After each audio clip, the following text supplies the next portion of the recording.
mazuri. Parce que le chantier qui est en présence nous concerne. Sababu kazi ya majengo iko mbele yetu. C'est l'affaire de tout un chacun. Ni mambo ya kila mtu. Mais en semaine, Lakini katika nous allons juma partager la parole du Seigneur tutagawanya neno la Mungu sur un verset tiré du psaume 37. juu ya mianjiko tunayapata katika Zaburi sura yake 37. Fais de l'Éternel tes délices. Fanya furaha yako vile vile ndani ya Bwana, Il te donnera ce que ton cœur désire. naye atakupatia yenyewe roho yako inataka. Nous lisons deux versets dans ce psaume, Tunasoma mistari mbili katika Zaburi le hii, 4e et le 5e.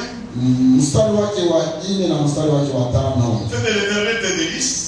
Fanya vile vile ndani ya Bwana Et il te donnera ce que ton cœur désire. furaha yako, naye atapatia maombi ya moyo Recommande wako. ton sort à l'Éternel. Acha tabisho yako mbele yake, Mets en lui ta confiance. weka ndani yake tumaini Et yako, il agira. naye atatenda. Il est racheté, acclame le roi. Watafuni wapate kushangilia Bwana. C'est sous l'inspiration divine que l'auteur a écrit ce psaume. Ni kusungumwa kwa Mungu na huyu mwandishi aliweza kuandika Zaburi hii. Et l'auteur n'est autre personne que David le roi. Na mwandishi kwa hii andiko inakuwa paka Daudi mfalme. Et en lisant ce psaume, Kwenda kusoma Zaburi hii, nous voyons qu'il nous peint deux tableaux. tunaona anatuonesha picha mbili. Le tableau du juste Picha ya mwenye et haki le tableau du méchant. na picha ya mtu mwovu. Et chacun est sanctionné par Dieu. Na kila mtu atahukumiwa toka Mungu. Le juste Mwenye haki est sanctionné positivement, atahukumiwa mvizuri, tandis que le méchant na ule mwovu est sanctionné négativement. naye ataweza kupigwa hali yake mbaya. En scrutant le tableau du méchant, Wakiweza kuonesha ile picha ya mtu mwovu, nous voyons qu'un méchant, tunaona mwovu c'est celui qui dit dans son cœur yeye anasema katika moyo que wake Dieu n'existe pas. Mungu anako, Il a le plaisir de faire le mal. eko na furaha ya kuweza kutenda mabaya, Il médite le mal. anafikiri mabaya, Et il a le mépris de son prochain. naye eko na beula jirani wake, Il aime voir les autres souffrir. anapenda kuona wengine Il kuteswa, aime lui les autres. anapenda yeye kushinda wengine. Oh, gloire au Seigneur. Si Utukufu le kwa méchant Bwana. ne se répand pas Kama muovu de ce ashitubu sort de ses actes, na ache matendo yake, revient au Seigneur, amurudilie Bwana, sa fin sera tragique. mwisho yake itakuwa mubaya. Nous avons entendu ici Tuliweza kusikia hapa un diagramme de témoignage mshemaji mmoja analeta de ce kushuhuda, qu'il subissait dans la maison de son grand frère. na ile alikuwa anaishi ndani ya nyumba ya mkubwa yake. Sa belle-sœur lui privait à manger. Ule semeki yake alikuwa anamwima chakula, Et alors quand il mange, il était dans cet état-là, na wakati alikuwa katika ile hali affamé, ya njaa des lèvres sèches. na ile milomo yenye kukauka, Sa belle-sœur passait en disant, ule semeki yake alikuwa anapita, alikuwa anasema Kushutuka ni kutaka. na kushituka ni kutaka. Gloire au Seigneur. Amen. Na kushutuka ni kutaka. Amen. Mfuko wa bunga nataka mwiko ya 100 kg. Un sac de farine, même s'il est de 100 kilos, Vile ilikuwa zamani. comme c'était auparavant, Uko nakula wewe peke. tu manges seul, Paka bunga utaishi. la farine finira par terminer. Paka tutoa mfuko. Tu vas secouer ce sac-là. Na ile bunga mwisho ndio na maradi. Et même la farine là qui était jusqu'au bout Le du sac repas là, c'est bon quand on le partage avec les autres. chakula iko mzuri wakati tunagawanya na wengine. Gloire au Seigneur. Utukufu kwa Ça Bwana. c'est le cœur du méchant. Ile ndio inakuwa moyo ya Mungu. Et aujourd'hui parmi les hommes, Na leo katikati ya watu, la méchanceté passe le plein. uovu inakuwa tele La kabisa. jalousie n'en parlons pas. Chuki tusiseme hata kusema. La méchanceté ne doit pas figurer parmi les enfants de Dieu. Uovu haiwezi kuonekana katikati ya watoto ya Mungu. Les gens tuent facilement les autres. Watu beko na uwa kwa kwepesi Ils ignorent la wengine. sacralité de la vie humaine. Wana La sacralité de la vie humaine. wanasahau kule kujito ile Du fait que la vie humaine est sacrée. vile maisha ya mtu ni ya Ils kujitoa. oublient ça. Wanasahau ile. Ils violent. Wanafanya maneno ya kachamata mbaya. Je disais quelque part Nilikuwa nasema nafasi moja. que les bandits avaient armé là. Mais il nous peint aussi le tableau du juste. Lakini anatuonyesha tena ile picha ya mtu mwenye haki. Qui est juste? un homme juste. Nani mtu mwenye haki? Un homme juste, Mtu mwenye haki c'est celui qui a la crainte de Dieu. ni ule eko na boka wa Mungu. Il connaît Dieu, Anamjua Mungu, il aime le Dieu. anampenda tena Mungu. Gloire au Seigneur. Utukufu kwa Bwana. Et il est justifié auprès de Dieu par l'œuvre de la croix. Na anafanywa haki mbele ya Mungu toka kazi ya msalaba. C'est un homme intègre. Ni mtu anatembea katika usawa. Gloire au Seigneur. Utukufu kwa Qui Mungu. s'éloigne de tout mal. Naye anenda mbali na mabaya yote. C'est pourquoi la Bible dit, Ndio maana Biblia inasema, qui accusera les élus de Dieu? nani ataweza kuchongea wateule C'est wa Dieu Mungu? qui les justifie. Ni Mungu anawafanya Les haki. justes est justifié aux yeux de l'Éternel par l'œuvre de la croix. Wenye kuwafanya haki wanafanywa haki toka wa milele, toka Nous ne kazi sommes ya pas justes par msalaba. nous-mêmes. Hatuna benye haki toka binafsi. Nous sommes justifiés par le Seigneur. Tunafanywa haki toka Bwana. Mais étant en Christ, Na ndani ya Yesu nous Kristo avons un code de conduite tuko na hali moja ya mwenendo qui yetu. nous distingue du méchant. Inatufanya tuachanishe na wale waovu. Gloire au Seigneur.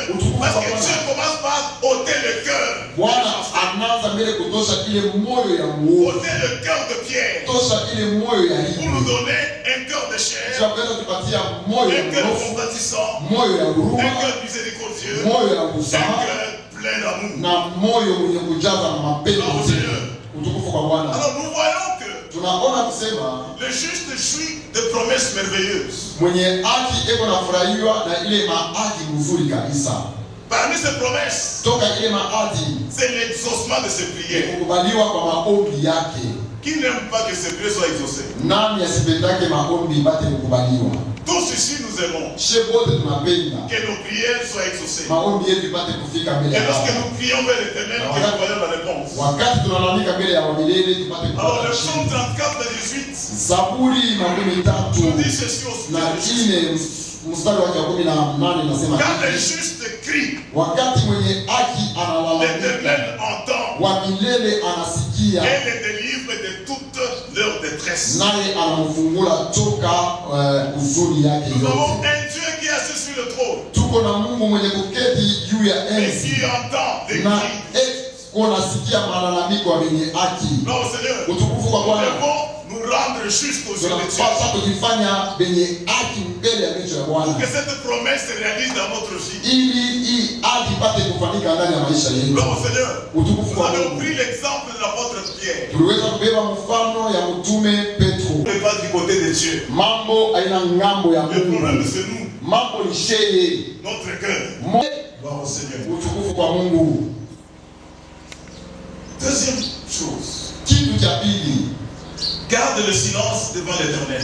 ikaa kimya mbele ya wamilele, Garde le silence devant l'Éternel ikaa kimya mbele ya wamilele et espère en lui. na tumainia ndani yake. Ne murmure pas contre Dieu. Hapana kwanza kujitombolea.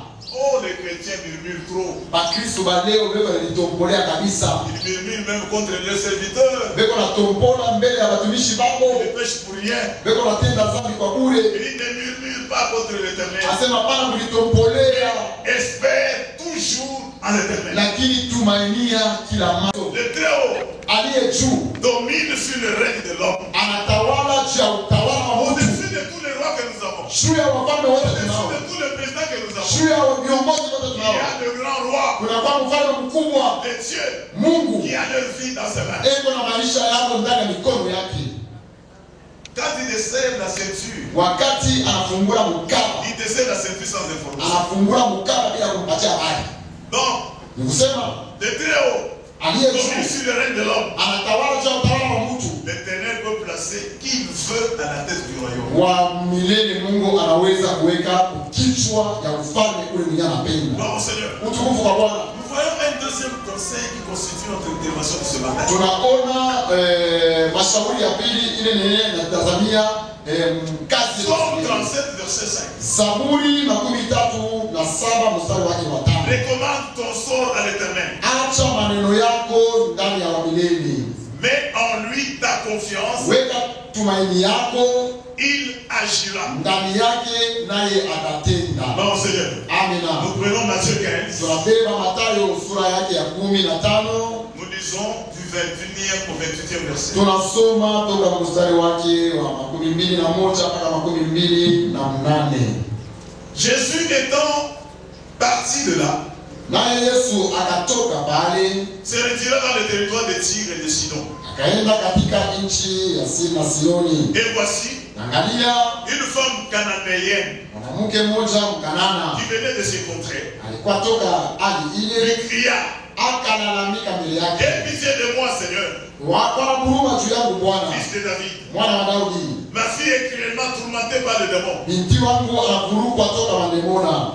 Il ne lui répondit pas un mot. Naye akamjibu hata msemo mmoja. Et ses disciples s'approchèrent Na wanafunzi wake wakakaribia, et lui dirent avec instance: wakamwambia na mkazo, renvoie-la, mfukishe, elle écrit derrière nous. sawa analalamika nyuma yetu. Il répondit: Naye akajibu, je n'ai été envoyé qu'aux brebis perdues de la maison d'Israël. niliweza tu kutumwa toka kondoo yenye kupotea ya Israeli. Mais elle vint se prosterner devant lui, Naye akakuja na akapiga goti mbele disant: yake. Seigneur, Naye akasema, Bwana c'est pour moi. unisaidie. Il répondit: Naye akajibu, il n'est pas bien de prendre le pain des enfants et de le jeter aux petits chiens. haina mzuri kwa kuweza kuchukua chakula ya imbwa kuwatupa kwa watoto wa imbwa. Oui, Seigneur, Ndiyo Bwana. dit-elle. Naye Mais les akasikia, petits chiens mangent les miettes qui tombent de la table de l'homme. lakini watoto wa imbwa wanakula kombo inaanguka katika meza ya mfalme. Alors Jésus lui dit: Naye Yesu akamwambia, femme, mwanamke, ta foi est grave. imani yako ni kubwa, Qu'il te soit fait comme tu veux. ifanywe kufatana na vile Et à unataka. l'heure même, sa fille fut guérie. Kwa wakati ile moja moja binti wake akapondeshwa. Acclamons la parole du Seigneur. Shangilie neno la Bwana. Des villes païennes, Ni dini ya wapagano, des idolâtres, ya watu wa kuabudu sanamu, des gens qui étaient étrangers aux promesses liées à l'alliance avec Dieu. wa watu wenyewe walikuwa bageni toka maadi ya Mungu. Comme nous, Kama vile shehe nous le fûmes, tulikuwaka étrangers aux promesses, bageni katika maadi à cause de notre appartenance juu ya ile hali yetu aux nations. ya mataifa. Nous n'avons pas d'espérance, nous n'avons pas Dieu. Hatukuwa na taraja, hatukuwa na Mungu. Toutes les promesses faites à Abraham Maadi yote ya ne nous Abrahamu concernaient pas. haikukuwa yetu, hapana. C'est sur ce territoire-là Na katika ile nchi que le Seigneur s'est retrouvé. Bwana alitukutanisha, Mais la femme, lakini ule mwanamke, cette femme ule mwanamke qui a une origine compliquée, alikuwa na ile uzao wake ya mfuruko kabisa. elle est cananéenne, Wakananeene, syro-phénicienne, Wasiro-Fenisiene, en même temps na wakati mmoja grecque, syro-phénicienne. Mgiriki, Sero-Fenisiene, Grecque, syro-phénicienne, Mgiriki, Sero-Fenisiene, cananéenne. Mkanana. Donc, une païenne. Ni kusema mpagano, Mais elle a réuni son courage. lakini alibeba hodari yake. Nous croyons Tunaamini qu'elle a tout fait na kusema alifanya pour yote sa fille.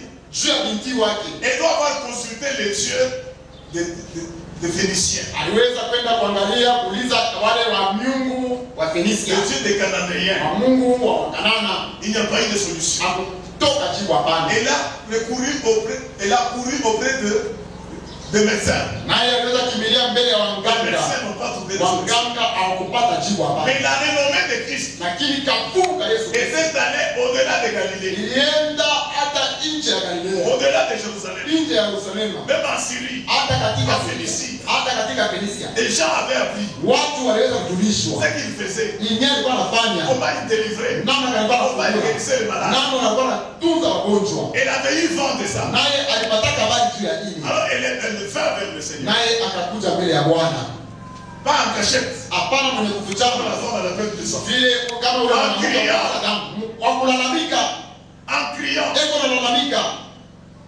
Jésus, fils de David, anasema Yesu mwana wa Daudi, aie pitié de moi. kwa na huruma juu yangu. Une païenne Mpagano qui reconnut anatambua que Jésus ya kusema Yesu Kristo est roi, ni mfalme que Jésus na Yesu est fils de ni Dieu. mwana wa Mungu. Gloire au Seigneur. Amina. Le fils de David, Mwana wa Daudi, aie pitié de moi. unishikilie huruma. Parce que je me souviens un jour, Sababu nakumbuka siku moja après que les pharisiens, gloire au Seigneur, utukufu kwa Mungu. Il a été avant David. Alikuwako mbele ya Daudi. Mais cette femme elle a connu ça. Ule mwanamke akatambua ile. Comme toujours. Kama vile kila mara. Les gens qui sont tout près du roi. Batu bale beko kando ya mfalme. Quelqu'un a un cri de cœur. Kama mtu anakuwa na malalamiko katika moyo. Là ils disent tu me déranges. Kwa wanasema wewe uko na tuzuru. Toka hapa.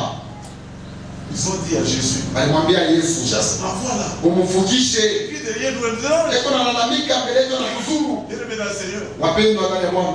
Des fois quand nous prions là. Wakati tuko na omba. Vous allez voir quelqu'un en train de pleurer. Mtaona mtu mmoja analia. Vous ne connaissez pas la grandeur de l'amertume qui est dans son âme. She atujue unene wa uchungu kule unakuwa katika On va ndani. comprendre le problème que la personne a à cœur. No, atujue ukubwa wa maneno ile mtu yuko nayo ndani ya moyo wake. Pas seulement. Les disciples ont dit à Jésus de la renvoyer. Hapana tu wanafunzi walimwambia Yesu Kristo awafukishe. Jésus lui-même auprès de qui il est allé chercher le secours. Lakini Yesu mwenyewe kule mbele yake alienda kutafuta msaada. Et lui répond durement. Anamjibu na misemo ya nguvu kabisa. Une réponse si un serviteur aujourd'hui donnait ça à quelqu'un. Ile jibu kama tu mtumishi mmoja anapatia hiyo mtu. Anakimbia mkanisa. Va commencer à passer à distance de l'église. Va changer la vie. J'ai été envoyé Asema nilitumwa pour les brebis perdues d'Israël. Bakondo benye kupotea ba Israeli. Il n'est pas bon de donner le pain des enfants aux petits chiens. Aina mzuri kupatia mkate ya watoto kwa watoto ya imbwa. Qui a-t-il traité de chiot? Nani mwenye aliita kama mtoto ya imbwa? C'est cette femme. Ni ule mwanamke. Parce qu'elle vient poser le problème de sa fille. Sawa na kuleta mambo ya binti wake. Qu'elle ne sentait pas les démons. Et lui dit, il n'est pas bon de prendre le pain des enfants et de donner aux chiots. Aina mzuri kubeba mikate ya watoto kupatia mtoto ya imbwa. Voilà la femme qui a fait de l'Éternel ses délices. Angalia mwanamke mwenye alifanya furaha yake ndani ya Bwana. Et il dit, hapa bila muone hapo. Anasema c'est une occasion unique. C'est une occasion. Moi, mon problème va se terminer hapa. Je ne partirai pas de ces lieux. Il s'agit d'une mère qui doit mourir. Mais elle était venue pour un but. Alikuwa juu ya shabaha moja. Elle cherchait à atteindre ce but-là. Alitafuta kupata ile shabaha yake. J'ai trouvé Jésus. Asema na mpata Je Yesu. veux que ma fille soit guérie. Ninapenda binti wangu akuonyeshe. Bien aimé dans le Seigneur. Wapendwa ndani ya Bwana. Ce matin, Asubuhi ya leo, recommande ton sort à l'Éternel. acha mambo yako mbele ya milele. Place en lui la confiance. Weka tumaini yako mbele Et yake. il agira à coup sûr. Naye atatenda hakika. Parce qu'il est présent au milieu. Sababu eko katikati yetu. Que Dieu bénisse sa parole. Bwana Mungu abariki neno lake. Abariki jamii za watu wetu.